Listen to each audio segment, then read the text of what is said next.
Want to set up blazing fast vector search without writing complex embedding code?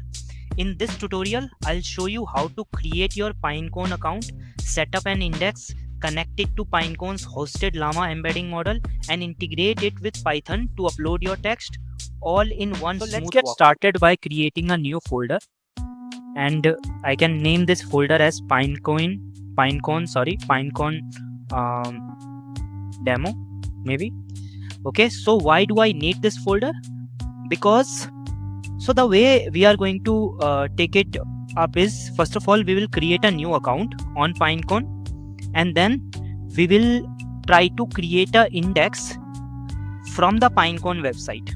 Now this index can be created from within the Pinecone interface dashboard, but there are other ways as well. You can create the same index using, let's say, Python API. But index creation, I feel, is more suited for dashboard. So what I'll do is I'll create index from there only, but when uploading the documents, we will use Python's API. Okay, so let's get started. So I'll open Chrome and let's navigate to, let's navigate to Pinecone, and let's start by creating a new account. So I'll go to sign up, and I'll start with, maybe I'll choose the option of continue with Google, and I'll choose this email ID. I'll continue, and then I will be presented a dashboard, which is a Pinecone dashboard, where you can create an index. Now I should talk a little bit about what is the index, but I feel let me create the index, because index creation takes a while. So in that moment I'll be covering some maybe other topics and concepts while the index is being created. And also when you create a new Pinecone account, you will be presented a API key which you can copy, although it says that you must copy this immediately because you won't be able to see this later, but it's not true. You can create a new API key if you want, but let's consider its suggestion and copy it. And let me open a command prompt and create a new Visual Studio Code instance within it, and I'll create a new file called .env file, and within this I'll create a new key which is Pinecone key, and copy the key that I've just paste the key that I've just copied. Okay, so now that we have this .env created, now we can close it. Now you see this option that welcome to your project. You are on the path of building remarkably better applications. Create an index to get started. So let's go ahead and create an index. Okay, let's provide a default name, maybe my first index. And now the nice thing about Pinecone, but see, this is nice for some people, but some people might not like it, that they provide you with an option to basically choose a embedding model. Okay, now usually the way vector databases work is that you create your own embedding and you push those embedding into vector databases like Quadrant, for example. Although Quadrant also offers an inbuilt embedding model, but that is something which is as an extension. But by default, it has chosen this Llama text embedding model. Now this particular model is hosted on Pinecone's server, and what will happen is we will push in this index our text documents, raw text documents, and they will be automatically converted to vectors on the fly by Pinecone. We don't have to worry about other details, and you can see the configuration for the model, such as the dimension of the vector that it will be creating. Now it says integrated embedding. Let Pinecone manage the conversion to vector embedding. So we don't have to worry about it. We just insert the text document, and it will basically create it for us. Now while creating the index, we have the option to basically rename the field map that we want to use for our text document. Okay, so here let's go with the default one, which is text. So what it means is that when we will be pushing documents, pushing the JSONs within this index, we have to provide the name as text. And then we have this these options, although they at this point I think you should not worry about this. But if you have, let's say, maybe if you prefer Azure or GCP, you can probably go with that. And yeah, so I think at this point we can create the index. And the moment I hit the index, the moment I hit the create index option, it will start initializing the index, and it takes a bit of time, maybe 3 to 5 minutes. But meanwhile, while this index is being created, I want to take your attention to some of the options that it provides, because these options will later come in handy whenever we will be basically interfacing with this index using Python. So first one is metric. Now this metric is basically a way to measure or compare two different vectors. Okay, so cosine matrix, what it does is it computes a angle between two vectors, and in this manner it can understand whether a given query vector is similar to the vectors stored in the index. Then we have dimension. Now this dimension corresponds to the dimension provided by the embedding model that we choose. Okay, then we have host. Now this host is something that we need to pay attention to, because while creating the index from our Python script, we will be using that. Then we have cloud, which is self-explanatory. Region is also self-explanatory. Now this type is something that we need to probably spend some time understanding. The type of vectors that we have created are known as dense. Now if you have to compare them with something opposite, they are known as sparse vectors. And sparse vectors are used for keyword based matching, where we have to match exact words from the text, from the query. Here we are talking about semantic similarity, and in semantic similarity we get dense vectors. And how do we get dense vectors? We get those dense vectors from the embedding model. And how embedding model is able to get a kind of semantically accurate vector? It's by something known as deep learning and neural based embeddings. Okay, so now since this has gone green, it means our index is ready. But let's continue discussing it. Now here we can add our records. Currently we don't have any records, and by record what we mean is one JSON, and one JSON has to contain one ID and a text key, and optionally it can also contain some metadata in the form of key value pair.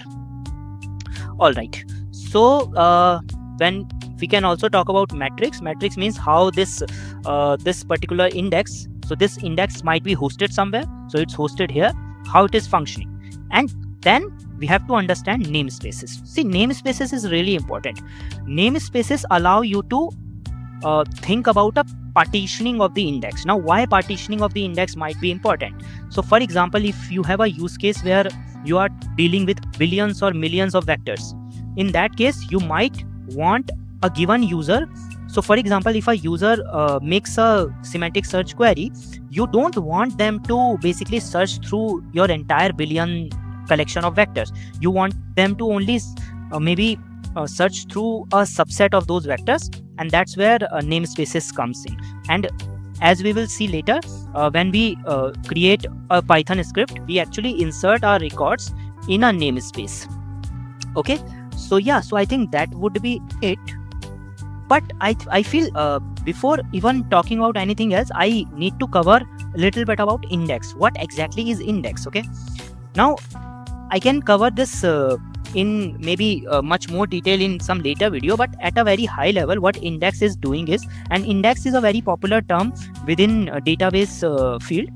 What it does is, it takes your data and it creates some sort of data structure. And what kind of data structure it creates? It creates an optimized data structure which is optimized for a given task. Here Pinecone, the task that Pinecone is optimizing for is search. And what kind of search we are dealing with? We are dealing with semantic search. So that's what this index is doing. It is creating a kind of data structure which is optimized for searching.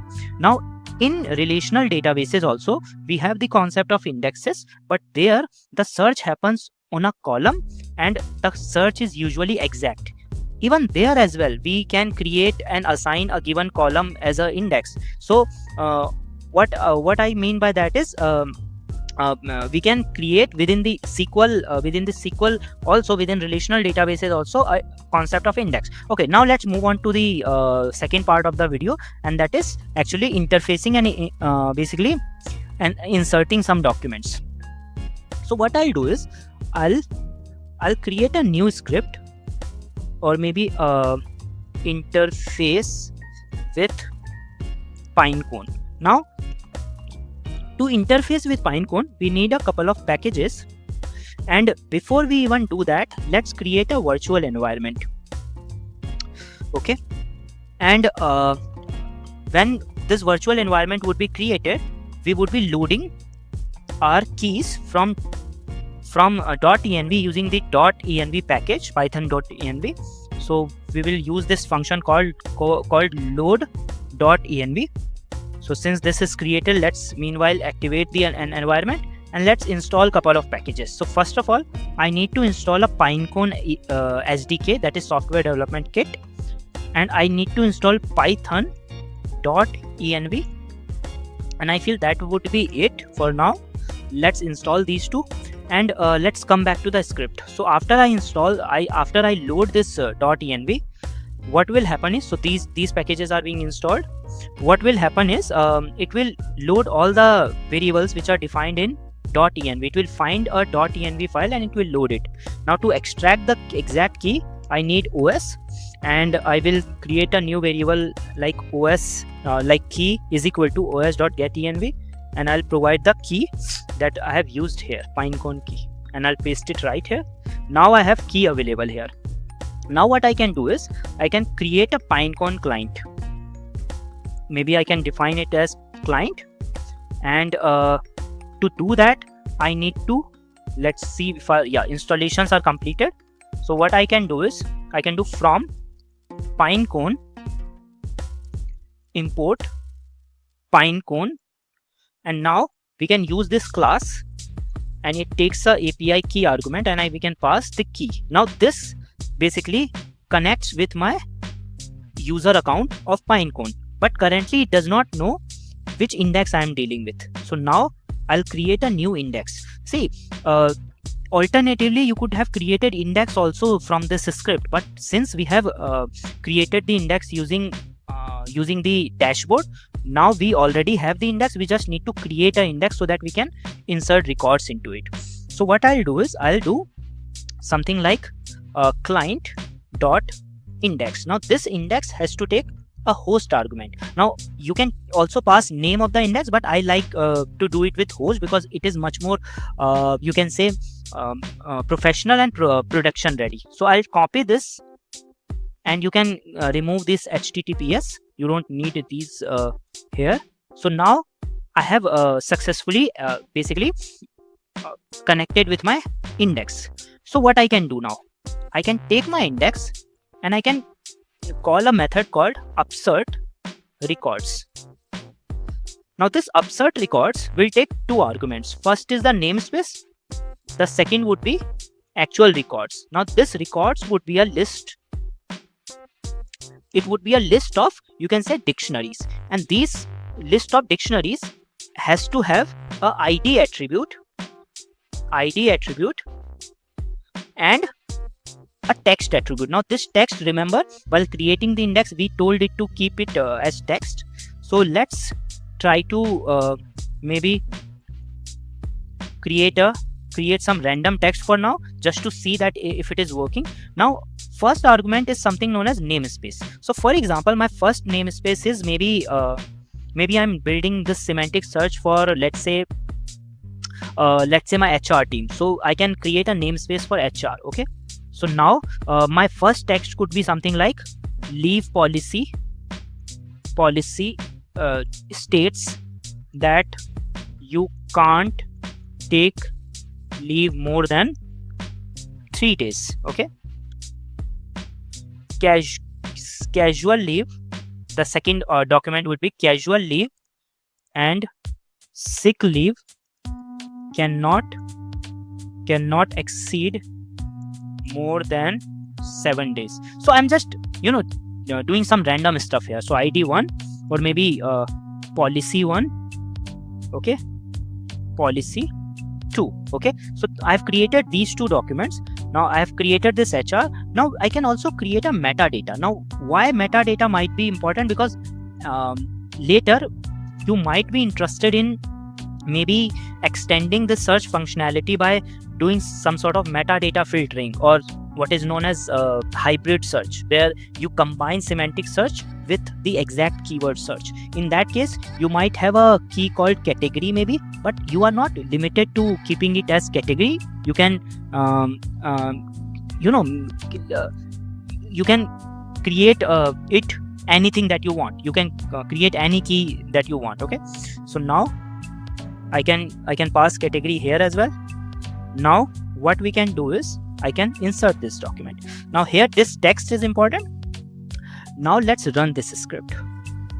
So I'll do, and let me print success message after the script is done running. Python interface with Pinecone, and we are seeing some error. So each record must have ID or IDU, and what? Okay, so I think we did not put it into a string. Okay, let's rerun this, and we should see the success message, and it should be relatively quick, and we see the success message. So now that we have created these records, we can go ahead and let's open the index and let's refresh. So we see we are seeing two documents, and from within the dashboard of the Pinecone, I can do some sort of searching. Let me search something like leave policy, only leave policy, and let's return 1, because I only have two documents. It wouldn't make sense to to do search at this point, but you get the idea, right? So if I do search, okay, I'm getting this first document and leave policy, and intuitively we can see that it is returning the correct result. Okay, if I had let's say thousands of documents, I would have used top K as maybe 10 or 20, right? And then I can also look at namespace. I have a namespace called HR, and this namespace has got 2 records. Okay, now you can see that I could have different namespaces for different departments within my organization, and in this way I have, but what I have done is I have basically taken my index, taken my database, and have partitioned it, okay, to support something known as multi-tenancy and also query speed, and to basically make you understand why it is going to result in a high query speed, is that if you have HR namespace, and if you are making a query, so let me show you how query looks like. So I'll comment this now, because we can't upsert these again and again. To make the query, what I'll do is I'll call index.search, and within this I need to provide an argument called namespace, and I'll provide HR, right? So now this namespace has basically decreased the number of records. So in a real life setting, in a production setting, you might have billions of vectors, and HR might contain maybe 100k vectors. So in that case, if you provide the namespace, you have decreased the possible vectors where the index has to make the search. Okay, so after namespace, you need to provide an argument called query, which is going to be an object or maybe dictionary. It will take a top k argument, which let's keep 1, and then inputs, and inputs will be again a object, and it will have a text. Let's keep the text similar to what we try to do here. I'll do leave policy. So I'm making a search. Now this is going to return a complex JSON, complex results object, and to kind of see how it will work is it will return, you can say, a list, right? A list. Okay, So the way it works is, so for now I'll show you the entire list, this result object. Okay, before actually starting the loop. Okay, let's run this. First, let me show you how the results looks like. You see this? So this results is this complex JSON which has a key. Okay, now let's try to extract the results key from this. Now let's run this again, and we should see another JSON. Now we see this hits. So now let's get the hits as well. Now you will see this hits will be a list. So you see it will be a list. How many entries you will see in this list? You will see that many entries which you specified in this argument. So currently we have specified 1. So now what we can do is, for hit in, I can take this argument. So this is going to be a list. Now this hit is going to be a JSON, and this JSON has ID, score, and fields. Now this fields would be the fields from this dashboard. You can see we have got category, we have got text. These will be included within these fields. So what I can do is, I can do something like a beautiful print. Maybe I can do ID and then format, and I can take this hit and I can extract the ID from it, and this is the ID, and then I can maybe tab, or if you don't want, you can do that, and then I can add a score, and then again I can do something like hit score. Let's try to print this.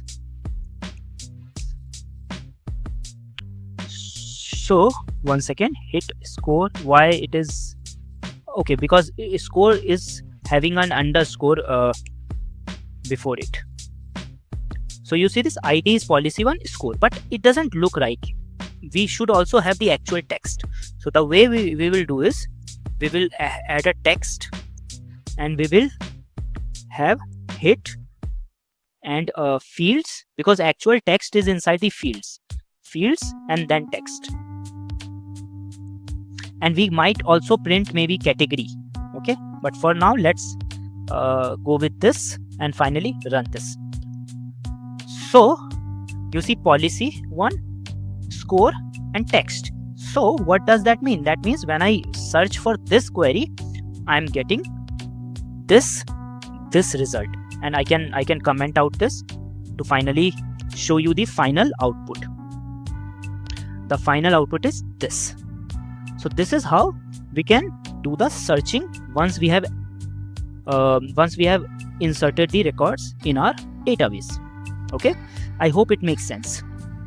I feel at this point, the way you are going to take this current version of your index and scale it is by just inserting your text document.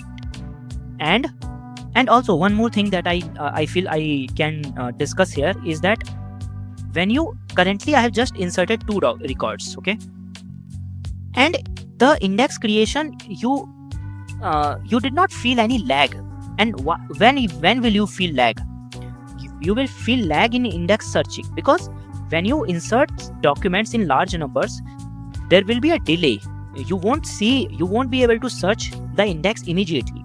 You will have to wait for some time, maybe couple of hours also. If you have number of records ranging in millions, in that case you will have to probably wait for 30 minutes or 1 hour also before you can actually search. Why you have to wait? Because what the Pinecone will do is, it will take all your million of records, and it will first of all, it will create embeddings for text, and then second of all, it will take those embeddings and it will create a graph based structure for fast searching.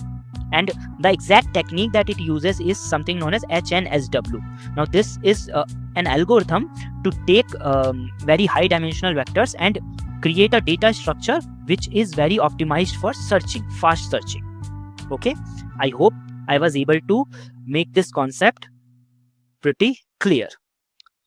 So I feel I would like to stop right here, because my objective of this video was to get started with Pinecone, create an account, create an index, and how to interface with that index using Python by inserting records and searching. and you can do it now. You can now take your records, whatever in whatever form you have the records, and insert them, and then you can implement these searching in your applications. Okay, so yeah, so thank you so much.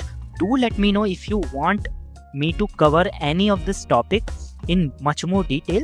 I can do that for you, or maybe in future I'm planning to create a Flask based application, maybe searching based application using Pinecone, using this index. Do let me know in the comments if you are interested in something like that sort. Okay, thank you so much for watching this video. Have a nice day.